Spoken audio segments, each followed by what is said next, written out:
Assalamualaikum warahmatullahi wabarakatuh. Di sini saya akan sedikit mengupas mengenai salah satu kitab karya Ibnu Al-Haytham, yaitu Risalah fi Al-Daw atau Risalah tentang Cahaya. Yuk cari tahu siapa sih Ibnu Al-Haytham itu?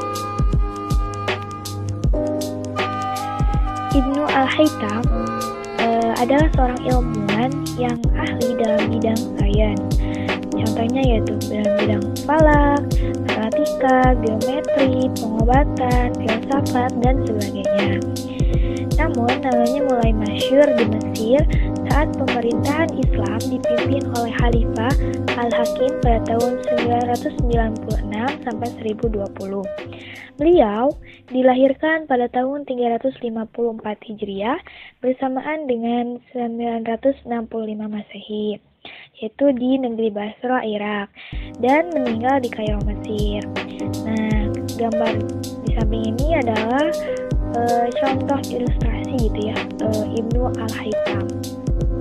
Beliau ini belajar di Baghdad, yaitu di ibu kota Kekhalifahan Abbasiyah yang merupakan kota peradaban Islam. Di kota ini, beliau memulai pendidikan awalnya sebelum dilantik sebagai pegawai pemerintah. Kemudian, tidak kurang 200 karya ilmiah mengenai berbagai bidang yang dihasilkan oleh Ibnu Al-Haytham sepanjang hidupnya. Kebetulan sekali sejak kecil beliau ini sudah menjadi orang yang cerdas, ya, sehingga ia merintis karirnya sebagai pegawai pemerintah di Basrah. Namun tidak lama karena beliau merasa tidak betah tidak betah berlama-lama berkarir sebagai pegawai pemerintah. Karena kemasyhurannya ini mulai menyebar gitu ya, sudah mulai terkenal Ibnu Al-Haytham. Salah satu khalifah, yaitu Khalifah Al-Hakim bin Amirillah pada Bani Fatimiyah ini mengundang beliau ke Mesir untuk mengatasi banjir sungai Nil yang kerap melanda di negeri itu setiap tahun. Awalnya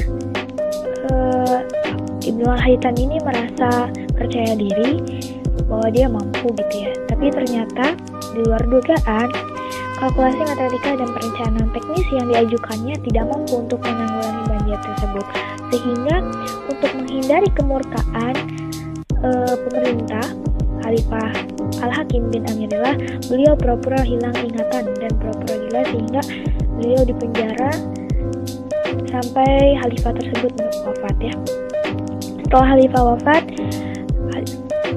Khalifah Al-Hakim bin Amirillah ini wafat, kemudian Ibnu Al-Haytham dibebaskan dan beliau kembali menjadi seorang ilmuwan ya. Nah, beliau ini juga dikenal sebagai bapak optik modern, di mana karya terkenalnya yaitu buku optik atau kitab Al-Manazir. Beliau meninggal dunia di Kahira pada tahun 1039 Masehi ketika usianya 74 tahun. Apa sih Risalah fi Al-Daw itu? Ini adalah salah satu kitab karya Ibnu Al-Haytham, di mana itu merupakan relevan atau bagian dari kitab Al-Manazir yang berisi tentang cahaya, tentunya utamanya itu tentang pembiasan cahaya. Nah, di samping ini adalah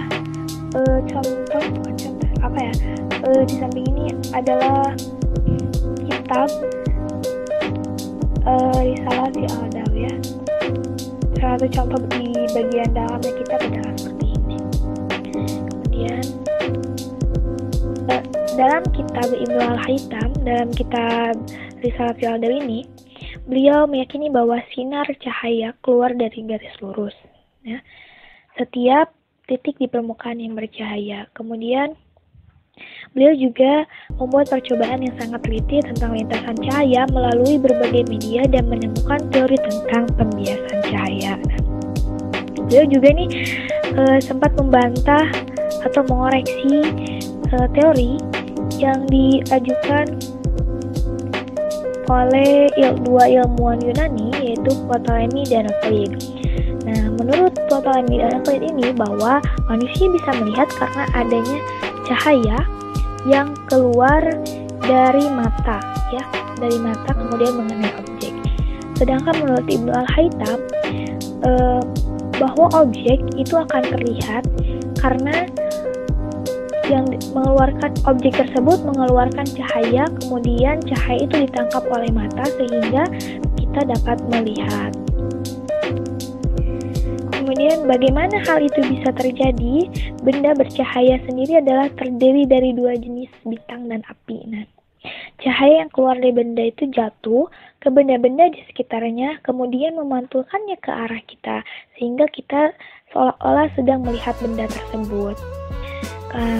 Melalui benda transparan, kita dapat melihat benda yang diletakkan di sekitar benda tersebut. Cahaya ini dapat ditransmisikan dengan dua cara. Yang pertama yaitu melalui air, udara, dan kaca. Kemudian yang kedua yaitu melalui selembar kain.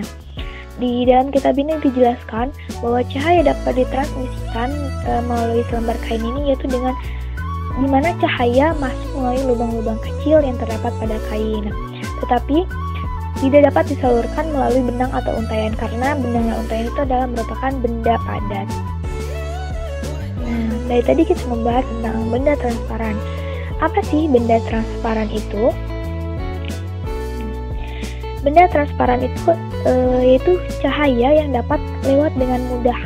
Misalnya yaitu udara, air, kaca, kan pada udara, air, dan kaca, kemudian benda serupanya. Benda padat tidak menerima cahaya dengan cara yang sama tetapi tidak memancarkannya, ya. Kemudian jika kita meletakkan benda padat di depan lilin atau benda bercahaya dan tidak ada penghalang, cahaya akan dipantulkan dari benda padat yang membuktikan bahwa benda ini tidak terletak pada jarak yang jauh.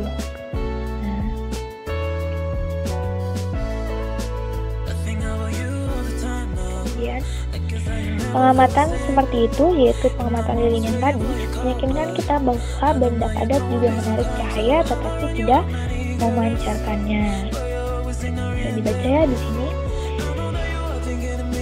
Sinar cahaya itu berasal dari mana sih? Sinar cahaya itu berasal dari benda bercahaya yang jatuh pada benda apapun yang ditempatkan di seberang atau di sekitarnya, sehingga cahaya dapat melalui semua benda transparan, yaitu tadi seperti air, udara, dan kaca. Nah, bagaimana cahaya melewati benda transparan?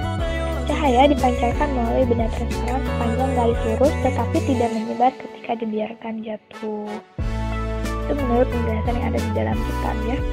Untuk mencari bukti penyebaran cahaya di sepanjang garis lurus, kita dapat mengambil contoh ruangan gelap, di mana ruangan gelap tersebut tidak sulit untuk memasukkan cahaya. Nah, cahaya akan masuk ke dalam ruangan gelap tersebut melalui lubang kecil.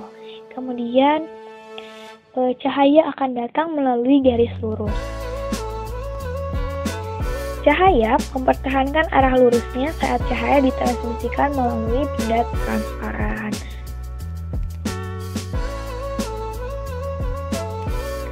Kemudian di dalam Risalah Fi Al-Adar ini juga diberikan contoh, ya, di mana ada dua benda transparan yang berbeda jumlah transparansinya. Di sini ada titik A yang terletak di media yang lebih langka. Nah, kemudian pesawat A ini dalam arah tegak lurus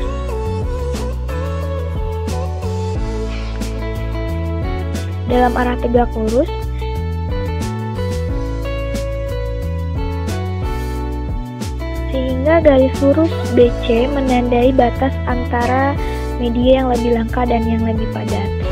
Nah, ini ya titik A. Kemudian pesawat melintas dari titik A menuju garis BC, yang tegak lurus, sehingga titik BC ini menjadi batas antara media yang langka dengan media yang padat, ya. Karena sinar masuk dari media yang lebih langka ke yang lebih padat, maka ia akan mengalami lebih banyak pembiasan di media kedua dengan akibatnya bahwa nilai sudut bias akan lebih besar daripada sudut rentangnya. Ya, karena pembiasannya ada di media yang padat. Nah, contoh lainnya di sini ada benda yang lebih padat dalam bentuk bola. Sinar cahaya AD AB berasal dari titik A, ya. Kemudian mengalami pembiasan di titik D yang terletak di lingkaran antara B, D, C. Ini B, itu D, dan ini adalah C. Kemudian menimbulkan sinar bias. Pembiasannya itu pada titik DE. Nah, karena DF ini adalah normal, maka pada permukaan bola. Nah, di sisi lain, jika sinar cahaya bergerak dari benda bulat yang lebih padat ke media yang lebih jarang atau lebih langka, yaitu ED. Nah, ED ini adalah sinar datang, maka D akan menjadi sinar yang dibiaskan. Misalkan nih, matahari terletak di titik A cahaya dan AD berasal dari A dan menghantam permukaan bola di titik D. Maka secara alami D akan menjadi sinar yang dibiaskan. Nah, ini ya singkatnya dari penjelasan yang tadi, bahwa cahaya adalah efek sekunder dari panas dan keluar dari benda bercahaya. Kemudian benda transparan itu adalah benda yang dapat dilalui cahaya dengan mudah dan mempengaruhi penglihatan kita. Semakin besar kepadatan suatu benda, semakin kecil transparansinya dan sebaliknya. Oke, sekian dari saya. Mohon maaf apabila ada kesalahan, karena saya juga masih belajar. Yang tadi saya jelaskan bisa dilihat lebih lengkapnya isinya untuk dipelajari pada link berikut ini.